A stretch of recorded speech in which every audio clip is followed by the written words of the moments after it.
During his high school years in Georgia, Billy Currington thought he'd use football as a launching pad into adulthood. He played running back on offense for the Effingham County Rebels and split his time between cornerback and defensive end on defense. He was good enough that he had conversations during his junior year with several college recruiters. But non-athletic issues thwarted that game plan. "I didn't end up getting to play my senior year," he says, "because I let my grades slide, thinking that I didn't need those certain classes for college because they were just a waste of my time." His playing days may have ended, but Currington's passion for the sport did not. The topic is central in his new single, "Drinkin' Town with a Football Problem," which Mercury released to radio stations via Play MPE on June 1. Currington's not alone in his zeal for the gridiron.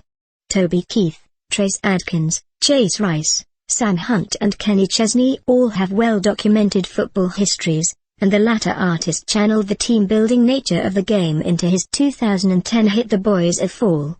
And Tim McGraw took part in 2 movies, Friday Night Lights and The Blind Side, that hinge on high school football in Texas and Tennessee.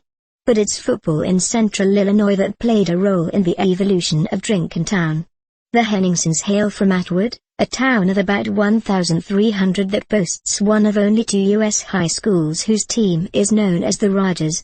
The mascot is a sword-wielding fighter in Bollywood-style clothes. Brian Henningson played the defensive line for the Rogers in the late 1970s. In 1981, 2 years after he graduated, the school claimed the Illinois State Football Championship in its division, and the town's reaction made a lasting impression.